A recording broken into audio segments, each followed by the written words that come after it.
Hey, what is up everyone? My name is Gareth, and this is the fourth entry into the Cloaked Protocol devlog diaries. In this devlog, I migrated my entire project from the HDR pipeline to the UR pipeline. I will also discuss why this was necessary. I will also discuss the huge pitfall I ran into and how you can avoid this massive pitfall of problems. I'll also discuss what I have been up to, and I will give you an in-depth into how I created my first levels landscape. But before we begin, it would be amazing if you could hit the subscribe button, hit the like button, and turn on the notification bell. It really helps the channel grow, and it will keep you in the loop for when I publish new videos. Feel free to leave a comment, or a question, or a suggestion on how I can speed up my development. Thank you so much for your support. Now let's get into it. On the previous devlog, we discussed scene transitions as well as building a metric jungle. I also went in depth on player visibility when it comes to isometric style view games. I also showcased how you can attach a weapon, item, or pickup to the player's hand in a rather reliable manner.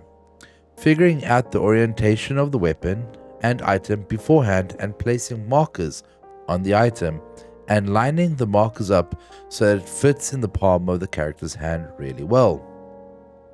If you are interested in attaching of items to your character or curious about isometric view style games, then please go check out my previous devlogs. You can find links to the previous devlog in the description below. So for anyone new to Unity or game dev in general, there comes a point where you need to select a game engine that will form as the platform to bring our visions to life. However, there is only one big issue.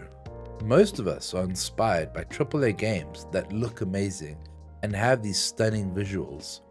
The issue with this is, out of the gate, most of us want to try make a visually impressive looking game.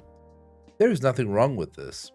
If you have the know-how, financials, and the means to do so, but for majority of people, there is this misconception as to how much work is required to actually have a game look good and be functional.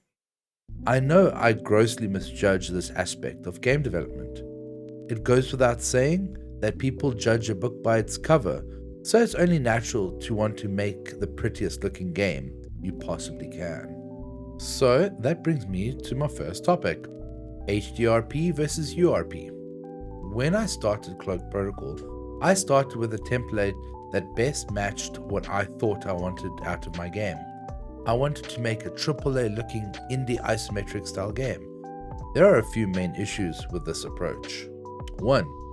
The HDR pipeline is still being improved upon and added to. 2. There are a lot of things you need to think about when using the HDR pipeline, and one of them is the platform you want to try target. HDRP won't run on Switch, mobile or web, or any of the lower spec platforms. Should you want to have a game running on Nintendo Switch, then the HDRP is not for you. 3. Majority of the assets you'll be buying or getting from the asset store are built in the built-in or SR pipeline and the UR pipeline. This is a very, and I cannot stress this out enough, very big con for going with the HDRP. Unless you are ready to make every piece of art yourself, or you are willing to pay for pretty expensive assets, then the HDRP is not for you. This is an add-on to number 3. Assets on the asset store are very limited for the HDR pipeline. Now with that said, I'm not saying you can't reach AAA looking quality with the URP. It's very possible, but for majority of the people that are new to indie game dev, go the URP route. You will be much happier and avoid a bunch of pitfalls. Now, the past 4 weeks, I've been working on getting my first level down on paper. This process is really important because this will set the stage for the next step of the development process.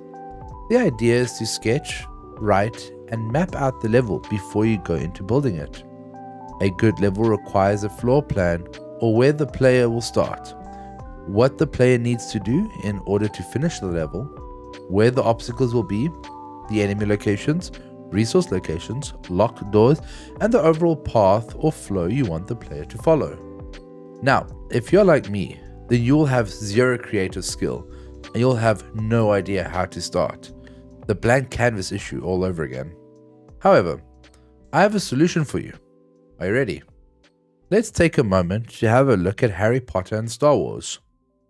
Both movies have a hero who is an orphan boy living with his aunt and uncle for his own safety. The aunt and uncle seems to avoid or lie to every question the boy has about his parents, while also not telling him the secret magic that runs down in his family. Let's have a look at another example. Marvel and DC. Both have the same characters. Don't believe me? Go have a look. Moon Knight, Batman, Hawkeye, Green Arrow, Neymar, Aquaman, Deadpool, Deathstroke, Black Cat, Catwoman, Doctor Strange, Doctor Fate, Vision, Red Tornado, Winter Soldier, and Red Hood. Finally, we can have a look at the Amazon show, The Boys.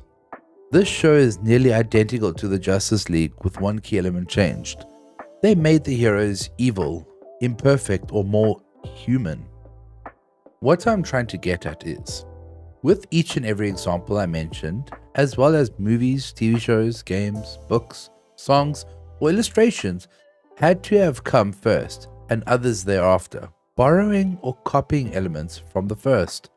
My point is that we can have a look at all of the media that came before us, and we can then borrow elements, get inspired by, and then ultimately create our own based on the ideas we got. This is exactly how I'll be developing my levels going forward, and I encourage all of you to do the same. Reference, reference, reference. Let's now dive into terrain creation. But first, I'm not sponsored in any way. The next bit I will be talking about is my views, and I really think the tools are super cool. I would love to take the time to tell you about terrain generation process I use. I currently use two tools to achieve what I like to call the AA gaming standard. It's not quite AAA gaming standard like Horizon, Hogwarts, or Red Dead Redemption, but it's at a point where it looks realistic and natural without hand sculpting a single mountain peak. Map Magic 2 can be downloaded for free from the Unity Asset Store and is a node-based terrain generation tool that helps a user generate natural-looking terrain. It can help texture and populate the terrain with terrain layers, and I believe you can also add grass and trees, although I have not done so myself yet. It's pretty cool, and you can add erosion, beaches, ledges, and all kinds of good stuff that would usually take hours if you had to sculpt it by hand, especially if you're like me and you are never happy with the end result. With Map Magic 2, I purchased another tool called MicroSplat. Now, in order to explain how MicroSplat works, I need to give you a very brief overview as to what tiling textures are, for those new to texturing and game development. A texture that tiles is a texture that can be placed side by side with a copy of itself and show no seam where the two tiles touch. The advantage of tiling texture is that it is relatively small and can be applied to a large surface by repeating or tiling that texture over the surface. Now, the issue with this is, if you are creating huge landscapes like I am, the player will be able to see these repeating patterns on the ground and on the mountains pretty easily. This breaks the immersion you are trying to build for your game, and it makes the world feel incomplete. Enter MicroSplat. This uses macro and micro details to remove tiling textures altogether. I wish I could go in detail on how it actually works under the hood, but admittedly, I have no idea. All I know is that I give it my texture, I tell it to resample, and based on the distance, the tiling gets noise applied to it, and in turn changes the tiling pattern, and just like magic, the tiling textures are gone. In the coming weeks, I think it would be really cool to ship a pre-alpha build to friends and family, and possibly some subscribers, to check and see if the level design and mechanics that I have developed are fun. In order for me to do this, I will need to develop the damage and shooting system, as well as the UI for both the character and the enemies. I'll also need to develop the alert system for the cameras and guards. I'll also need to create the title screen for the starting menu, the dying screens, restarting screens, and a few other scenes needed to convey the story to the player. Ultimately, my goal is to have a vertical slice completed by mid-2023, and I feel that I am being blocked by the smallest things like terrains, animations, UI, and so on. I can only try set goals for myself. I'm very excited to see what I can create, and I know there are many issues that we will be needing to overcome, like light maps, UVs, performance issues, and bugs that may pop up along the way. I do hope this series helps you develop your own indie game. Well, that is it for this devlog. I really hope you guys enjoy seeing a bit of a progress and finally seeing a different screen other than the prototype test map. Just a reminder that I post daily updates on Twitter and Instagram, so please go check that out. Thank you again for joining me on this ride, and I'll catch you in the next video. Bye.